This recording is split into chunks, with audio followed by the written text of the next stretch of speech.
신통할 오늘 초대석 시작하겠습니다.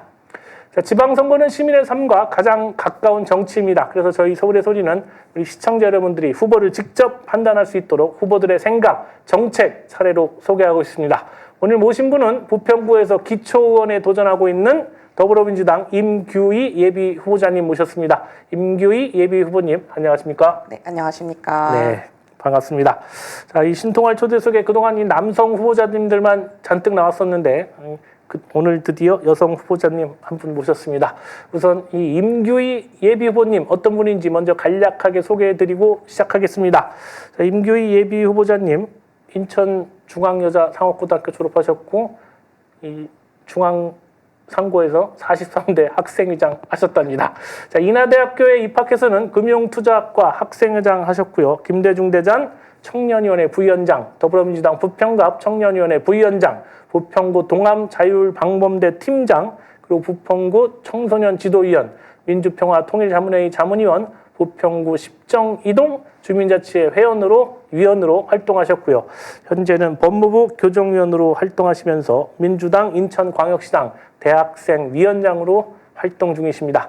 자, 지난 21대 대선에서는 이재명 대통령 후보 총괄선거대책본부 대학생본부 부본부장으로 대선 승리에도 함께 하셨고요. 2030 희망본부 대학생위원회 상임본부장 역임하셨습니다. 자, 여러분 대일성 부른 나무 떡잎부터 알아본다고 하는데 아주 떡잎이 좀 남다르십니다. 자, 우선 임규희 후보님, 인천 시민들 그리고 우리 서울의 소리 시청자 여러분께 인사 말씀 부탁드리겠습니다. 네, 안녕하십니까? 세계로 통하는 공항과 항구가 있고 풍부한 먹거리가 넘치는 역동적인 도시 인천. 인천의 심장, 뜨거운 도시, 문화의 도시 부평. 유일무이 부평구를 이롭게 할 부평구 다선거구 예비후보자 임규희입니다. 네, 반갑습니다. 너무 좀 편하게, 네, 딱딱하지 알겠습니다. 않게. 부평구 다선거구요? 네, 무슨 동이에요? 네, 부평 3동, 상곡 네. 3, 4동, 십정 1, 2동입니다. 여기 이제 보이죠? 네. 경남동, 네, 3, 4동. 네. 여러분들 꼭 기억하셨다가 우리 임규희 후보 아시는 분들 있으면 좀 소개 좀 잘 부탁드리겠습니다.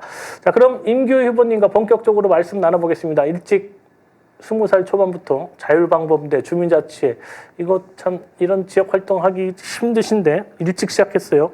자, 이 기억에 남는 지역 활동 에피소드가 있다면 어떤 것들이 있는지 참 재미있는 얘기 있으면 좀 부탁드리겠습니다. 네, 제가 20대 초반부터 주민자치회와 자율방범대 활동을 했는데요. 이제 아무래도 제 나이가 제일 막내입니다. 그렇죠. 막내다 보니까 뭐 지역의 뭐 축제나 뭐 송년회, 신년회 등 정말 많은 곳에서 노래를 했습니다. 또한 인천의 원탑 부평 풍물축제가 있는데요. 제가 부평 풍물축제에서도 노래를 한 적이 있습니다. 그때 이제 순서를 뽑기를 하는데 제가 또 마침 1번을 뽑아가지고 처음으로 노래를 했어요. 노래를 잘 마치고 이제 어느 날 이제 문화 탐방 겸 부안으로 놀러 갔는데 부안 해수욕장에서 한 시민이 걸어오시더니 혹시 봤다고. 부평 풍물축제 때 노래 부른 친구 아닌가요? 이러셔가지고 너무 놀란 거예요. 네. 제가 그래서 어머 맞습니다. 그랬더니 아 그때 노래를 너무 잘 불러가지고 잘 알고 있다고 하셨고 또 한 번은 제가 부평이 아닌 계양 지역에서 이제 치킨을 먹고 있는데 한 시민분께서 아니 그때 부평 쿠쿠에서 노래 부른 친구 아니에요? 정말 많은 곳에서 알아보셔가지고 아 세상이 정말 너무 좁구나. 네. 그리고 정말 착하게 살아야겠다는 그렇죠. 거를 맞습니다. 한 번 더 느꼈던 순간이었습니다. 그래서 운전대 잡고 있는 사람이나 애 키우는 사람들은 잘해야 됩니다. 언제 똑같은 일을 당할지 모르거든요. 그래서 세상이 그만큼 좁습니다. 우리 밖에 계신 김병삼 부장님 보셨죠? 조금 전에 락커예요. 네. 자, 아무튼 이른 나이에 참 정치에 입문했다고도 볼 수 있는데 그 계기는 무엇이었는지 한번 들어보겠습니다. 네, 제가 정치를 시작하게 된 뿌리는 일단 부모님과 어릴 때부터 봉사활동을 굉장히 많이 다녔습니다. 뭐 김장봉사, 요양원 재활용 등 정말 많은 봉사활동을 다녔는데요. 초등학교 시절에는 아무것도 몰랐죠. 가서 이제 할머니, 할아버지들께 할머니 여기 마술이에요 이렇게 보여드리고 이제 같이 춤도 추고 그랬는데 점점 봉사를 하면서 느꼈던 게 아, 내가 봉사활동을 하면은 이 한 분에게 도움이 될 수 있지만 내가 정치를 하면은 더 많은 사람들께 도움이 되지 않을까라는 생각도 들기 시작했습니다. 그래서 정치에 입문을 하게 되었고요. 무엇보다 요즘 청년들이 청년들 그리고 MZ세대가 받는 시선들이 너무 작았기 때문에 제가 정치를 시작하게 되었습니다. 뭐 요즘 라떼와는 다르게 청년들이 뭐 의지도 없고 맨날 너무 놀기만 한다, 생각 없이 산다 이런 편견들이 많이 있는데요. 제가 필드에서 만난 청년들은 정말 달랐습니다. 본인의 꿈을 위해서 정말 열정적으로 네. 하루하루를 치열하게 살고 있거든요. 그리고 그 기성세대의 문법과는 다를 뿐이지 그 청년의 뜨거운 속마음까지 들여다보지 못하는 그런 게 평가절하되는 게 너무 아쉬워서 제가 청년의 목소리를 대변해서 그럼 내가 정치를 해서 청년의 목소리도 대변하고 네. 주민들의 삶도 이롭게 하자. 네. 그래서 정치에 입문하게 되었습니다. 그리고 또 청년들을 위한 많은 정책들로 제안하겠다. 뭐 이런 네. 꿈이신가 본데 좋습니다. 자, 다른 그렇다면 이제 후보 지금 몇 선거구죠? 제가 삼성 삼성구 3명 뽑는 네. 삼성구제. 네. 일단 공천이 가장 중요하겠네요. 네, 네. 맞습니다. 일단 다른 후보들에게는 없는 이 우리 임규 후보님만의 장점이 있다면 또 어떤 것들이 있는지, 그리고 좀 내세우긴 그렇지만 단점이 있다면 요건 고쳐나가도록 지금 노력하고 있다. 뭐 이런 것도 괜찮습니다. 네. 일단 제가 장점이 정말 많은 사람 중에 한 명인데요. 네, 제 가장 큰 장점은 세대 간을 화합할 수 있는 넉살이 아닐까라는 생각이 듭니다. 저는 어릴 때부터 조 후보님과 이제 함께 살았던 대가족 형태였기 때문에 어른들과 대화하는 게 전혀 두렵지 않습니다. 또한 오히려 동네 어르신들께 제가 싹싹하게 다가가서 어머, 어머니, 뭐 어르신, 뭐 언니, 형님 잘 지내셨습니까? 이렇게 다가갈 수 있는 넉살이 이제 싹싹하게 있는 게 제 특기라고 생각합니다.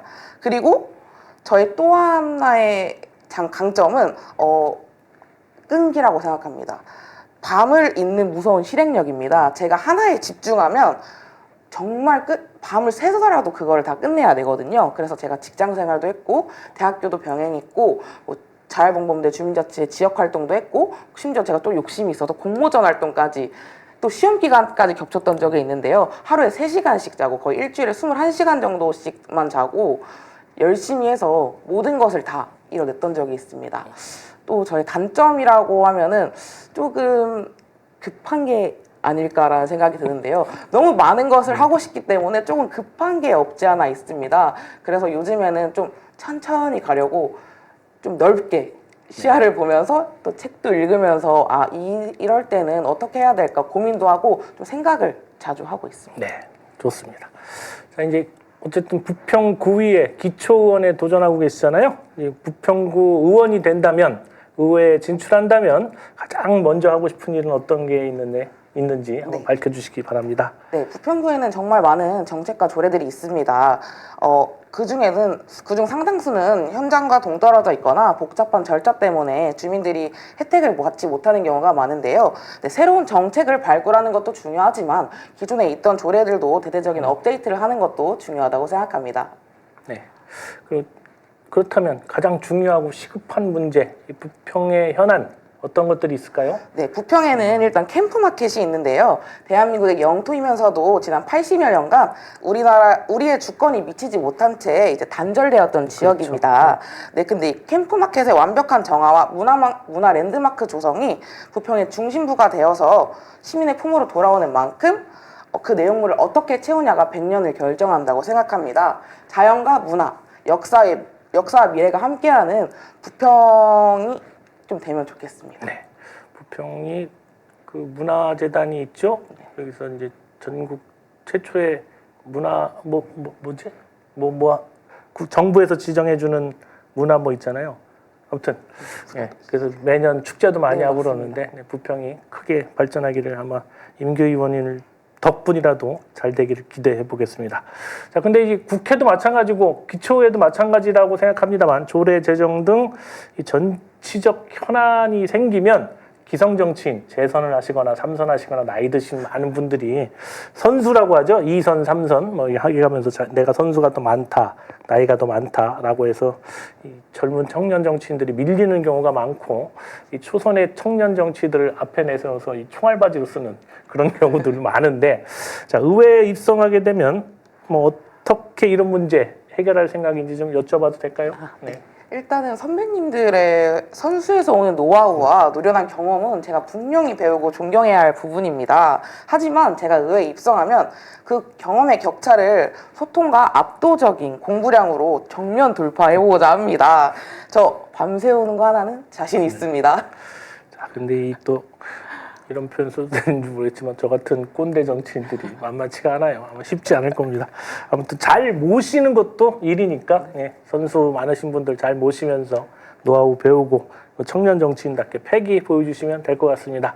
자, 근데 이 최근 2030 청년들 이 극우화 문제나 취업 문제 뭐 여러 가지 뭐 문제 등을 해소하기 위한 청년 정책을 많이 이야기가 되고 있지만 실제 이 체감도가 참 낮다는 지적이 많습니다. 이 지방의회에서 청년들의 실질적인 변화 이걸 만들기 위해서는 어떤 노력이 필요하다고 보십니까?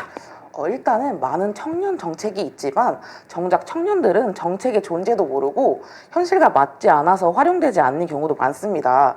그리고 또한 제가 여러 간담회나 토론회에 참여를 해봤는데요.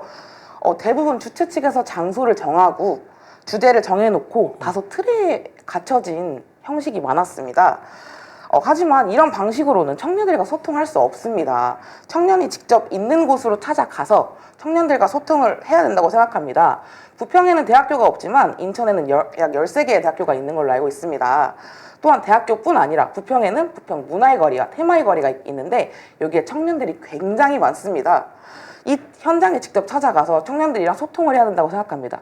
요즘의 고민은 무엇인지, 또한 요즘 가장 힘든 게 무엇인지 자연스럽게 듣고 이제 그런 과정이 필요하다고 생각합니다. 그래서 이제 현장에서 들은 목소리를 정치에 반영될 때 비로소 이제 청년들이 실제 체감할 수 있다고 생각합니다. 네. 좀 국민의힘에서 하고 있는 청년 뭐 오디션 이게 완전히 그 뭐 극우 감별소가 됐다고 하는데 참 걱정이 많습니다. 자, 아무튼 이 청년이 생각하는 청년 정치 무엇이라고 생각하시나요? 좀 어렵나? 좀 어렵긴 하지만 네. 사실 정치가 이제 한번 하고 사라지는 팝업 스토어나 이벤트가 아니잖아요. 그렇죠. 네. 그렇기 때문에 그리고 또 저는 부평이 좋기 때문에 부평에서 계속 살고 싶고 부평에서 또 가정도 이루고 싶은 사람입니다. 네. 그래서 이제 제가 제안한 정책이 이제 10년이나 20년 뒤에도 이 동네 주민들과 같이 실시간 인증하면서 살고 싶고 또한 제가 살 미래를 직접 코딩하고 배우면서 그 결과에 대해서 끝까지 AS 할 수 있다는 게 가장 큰 네. 청년 정치라고 생각합니다. 자, 구체적으로 그렇다면 인천 청년, 부평 청년, 이 지역 청년들에게 필요한 정책은 어떤 것들이 있고 의회에 들어가면 이것부터 꼭 하고 싶다라는 것들은 뭐가 있는지 네. 네, 부탁드려볼까요? 네. 일단은 주거 사다리를 복구하는 부평행 월세 지원 제도입니다. 일단 인천시와 부평구에서 월세 지원 사업을 하고 있지만 신청 절차가 복잡하거나 소득 기준이 현실과 맞지 않아서 이제 청년들이 많이 이용하지 못하는 경우가 많은데요. 이 문턱을 좀 대폭 낮추고 청년들이 주거 문제에 대해서 불안 없이 부평에 정착할 수 있도록 조례 업데이트를 통해 지원 범위를 좀 넓히는 것을 현실화하고 싶습니다. 네. 또한 취업과 교육을 넘어서 로컬 창업 및 취업 연계 시스템을 구축하는 겁니다. 부평의 특색을 살린 크리에이터 양성이나 부평 내 강소기업과 청년들을 매칭하는 사업을 해서 공격적으로 이제 청년의 취업에 대해서 좀 추진을 해야 된다고 생각합니다. 또한 요즘 은둔 청년과 고립 청년이 굉장히 심각한데요. 이런 청년들의 심리적 안정과 고립을 좀 예방할 수 있는 오프라인 거점 공간도 좀 점점 많이 활용을 해야 된다고 생각합니다. 그래서 이제 든든한 공동체 안전망을 부평에서 구축할 수 있도록 노력하겠습니다. 네. 자, 많은 말씀 나눠봤는데 여러분 어떻습니까? 이런 후보 의회에 한번 들어가도 좋지 않겠습니까? 자, 마지막으로 우리 인천 시민들 그리고 서울에서 우리 시청자 여러분께 우리 임규희 예비후보님 한 말씀 마지막으로 들어보도록 하겠습니다. 네, 20대 초반부터 자율방법대와 주민자치 등 지역활동에서 배운 경험이 정말 많습니다. 행동하는 양심과 젊음의 패기로 시민들의 실질적인 변화에 앞서겠습니다. 활기찬 한 주의 시작을 힘차게 응원합니다. 화이팅! 여러분 화이팅 하십시오. 자, 오늘 말씀 감사했습니다. 자, 지금까지 인천 부평구에서 기초의원에 도전하고 있는 임규희 예비 후보와 이야기 나눠봤습니다. 임규희 후보님 수고 많이 하셨습니다. 고맙습니다. 네, 서울의 소리 신통할은 앞으로도 이 6.3 지방선거에 나선 다양한 후보들을 만나서 시민 여러분께 소개해드리고자 합니다. 많은 시청 그리고 후보들에게 응원 부탁드리겠습니다. 신통할 오늘 여기까지입니다. 신통할은 내일 아침 6시 30분에 화요 민심열차 타고 다시 찾아뵙겠습니다. 함께해 주신 시청자 여러분 대단히 고맙습니다.